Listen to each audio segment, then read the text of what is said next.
day, everyone. Our lesson for today is all about the concentration of solutions. Concentration of a solution is a measure of the amount of solute in a given amount of solvent or solution. One type of solution may be prepared and expressed in different concentrations. Example, a cup of hot water with 1 teaspoon of coffee is an altogether different solution than a cup of water with a few teaspoons of coffee. Medications are also solutions of substances. A 5 ml dose of a certain concentration of medicine might cure a sick person, but a 5 ml dose of a higher concentration might already be harmful to the person. Therefore, understanding the concept of the concentration of a solution is a practical aspect of life. The amount of solute in a solution may be expressed in several ways. These include percentage by mass, percentage by volume, mole fraction, molarity, molality, and parts per million. Let us start with the percent by mass. Percent by mass or percent by weight of a solute in a solution is given by the formula percentage by mass is equal to mass of solute or the mass of solvent divided by the mass of solution multiplied by 100. As the term suggests, the percent by volume of a solution involves the volume of both solute and solution. In mathematical expression, percent by volume is equal to the volume of solute divided by the volume of solution times 100. The mole fraction of a component in a solution is equal to the number of moles of that component divided by the total number of moles of all the components present. The sum of the mole fractions of all components in a solution will always be equal to 1. So the mole fraction of solute is equal to the mole of solute divided by the mole of solution. The mole fraction of solvent is equal to the mole of solvent divided by the mole of solution. If we add the mole fraction of solute and the mole fraction of solvent, it must be equal to 1. The molarity of a solution is the number of moles of solute per liter of solution.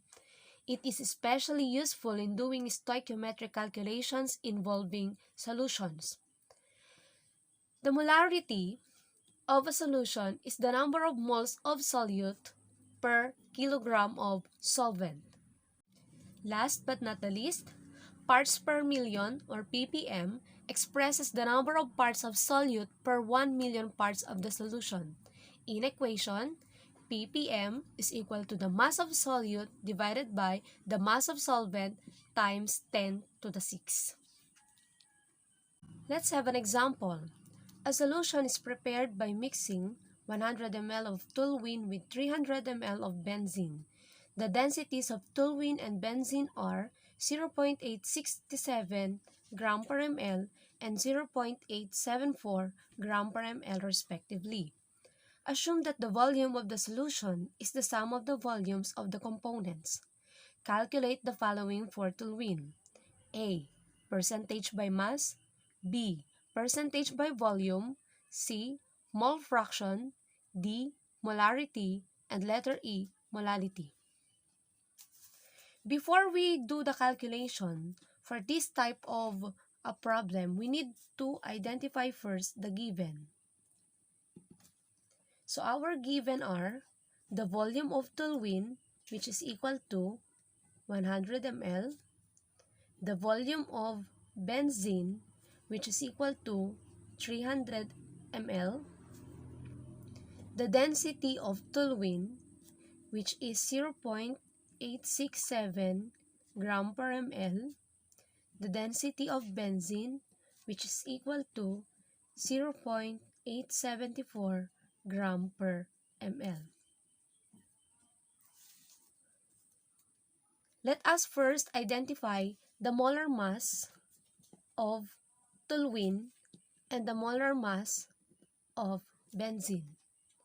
So the chemical formula for toluene is C7H8. Using the periodic table of elements, carbon has 12 grams, hydrogen has 1 gram. So 7 times 12 is 84, 1 times 8 is 8, that is 92 grams per mole. For benzene, which has a chemical equation of C6H6, carbon 6 times 12 is equal to 72. H is equal to 6 times 1 equals to 6. Total is 78 gram per mole. If we will be using this formula, we do not have yet the mass of toluene, but we have the density, which is equal to 0.867. We can use the formula for density, which is density is equal to mass divided by volume, in order to get the formula for mass. Simply cross multiply. M is equal to density times volume. Now we can use this formula in order to get the mass of toluene using the density of toluene, which is given, and the volume of toluene, which is also given. So just substitute the given density is equal to 0.867 gram per ml times the volume, which is 100 ml. If we multiply these values, we can get a product of 86.7 grams. Cancel ml, cancel ml. We can also solve for the mass of benzene, which is also equal to the density of benzene multiplied by the volume of benzene, which is equal to 0.874 gram per ml times 300 ml, which cancel. Mass of benzene is equal to 262.2 grams. Since we already have the mass of toluene, we can now use the formula for the percent by mass. So percent by mass is equal to the mass of toluene divided by the mass of solution times 100. Substitute mass of toluene, which is equal to 86.7 grams divided by the mass of toluene, 86.7 grams, plus the mass of benzene, which is 262.2 grams, times 100. The answer is 24.85%. So the mass or the percent by mass of toluene in the solution is 24.85%. Let's move on to letter B, which is the percent by volume. Percent by volume is given by the formula percent by volume is equal to the volume of the solute, which is the toluene, divided by the volume of solution times 100. Substitute. Volume of toluene is equal to 100 ml divided by volume of solution, that is equal to the sum of these two volumes, 100 and 300. So that is equal to 400 ml times 100. 100 divided by 400 times 100 is equal to 25%. Next, the mole fraction, which is, formula for mole fraction is the mole of solute divided by the mole of the solution.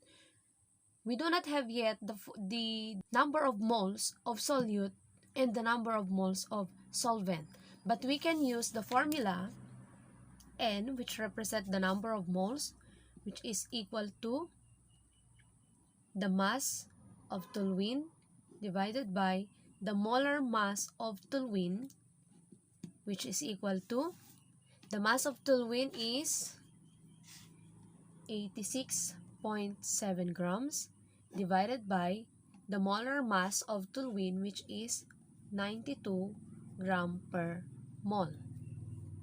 Cancel grams, cancel grams. Answer is 0.94 mole. So the unit of mole is mole.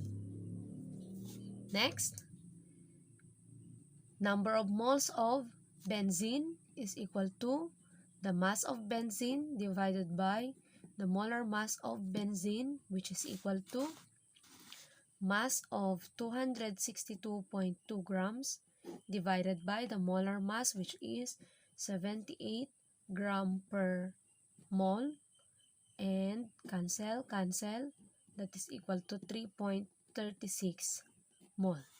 We can now solve using the formula for mole fraction. So the mole fraction of toluene is equal to the mole of toluene divided by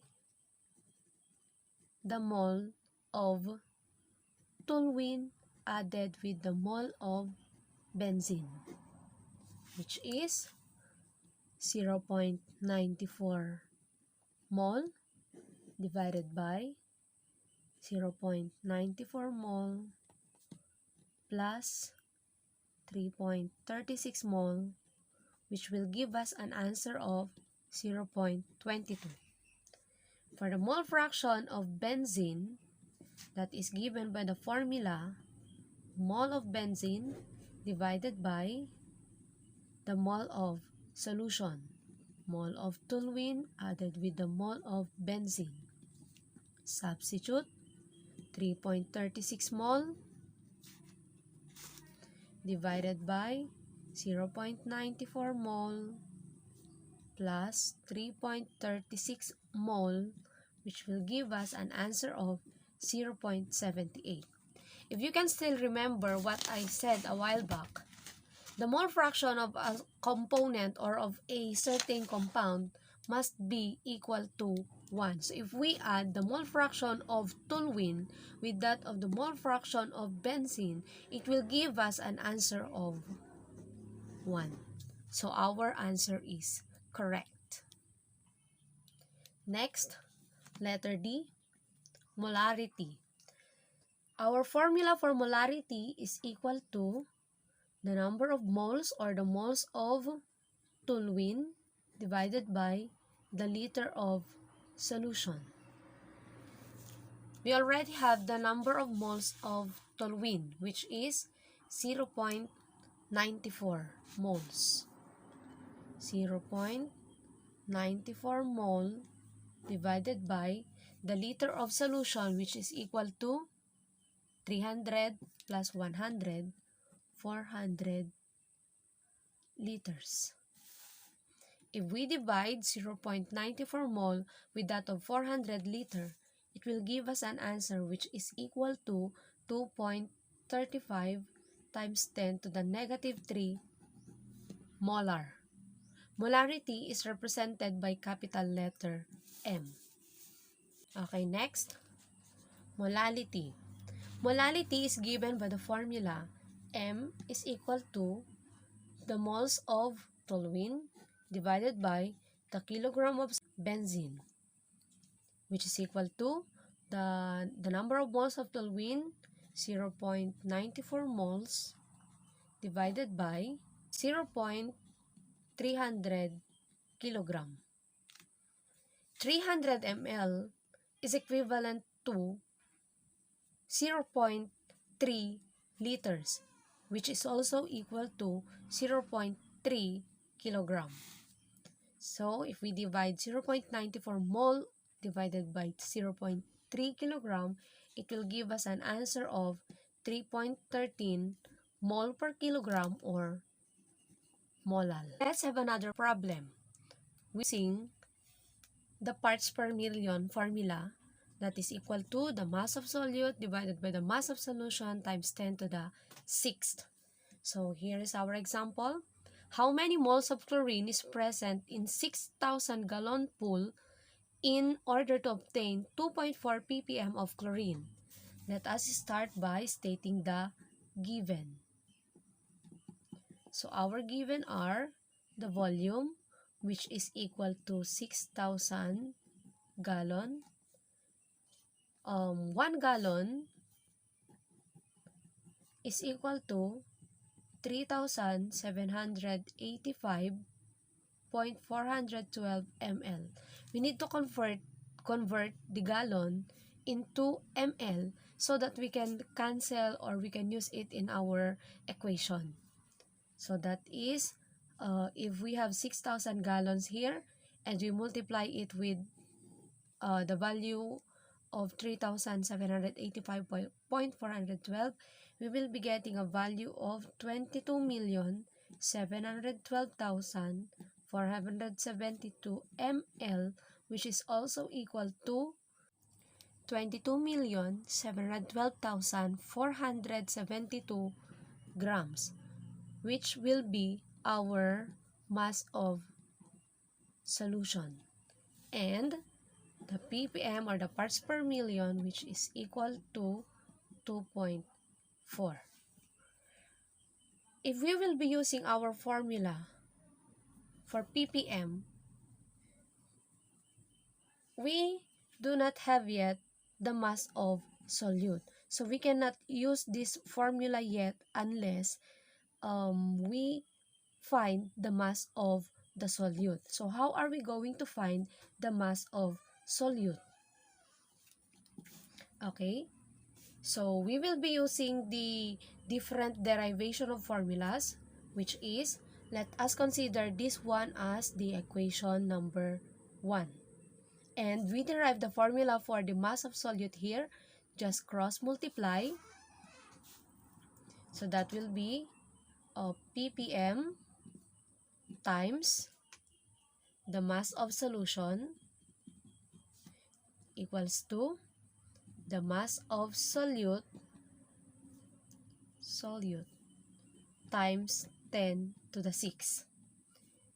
Divide both sides by times 10 to the 6 times 10 to the 6. Cancel. So the formula for the mass of solute is now equal to ppm times the mass of solution divided by times 10 to the 6. This will serve as our equation 2.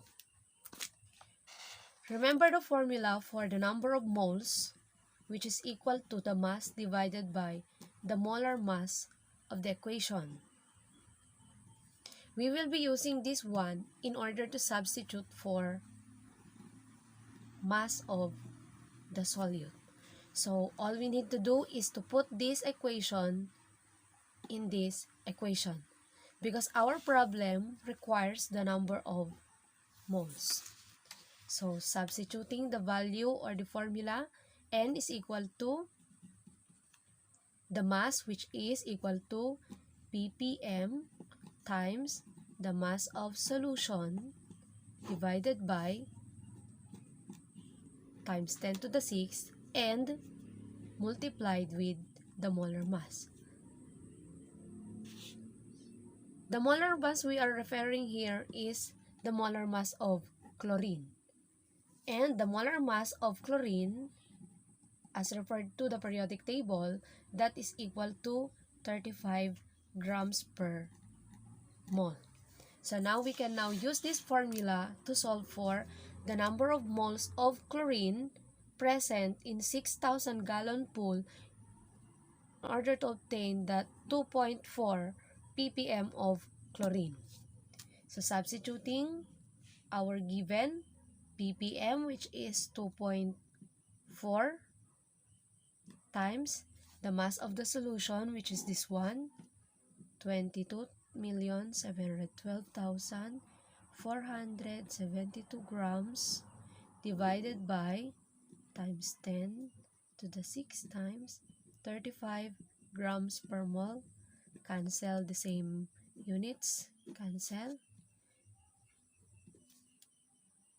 2.4 times 22,712,472 divided by the product of this exponent times 10 to the 6 and 35, which will give us an answer of 1.56 mole.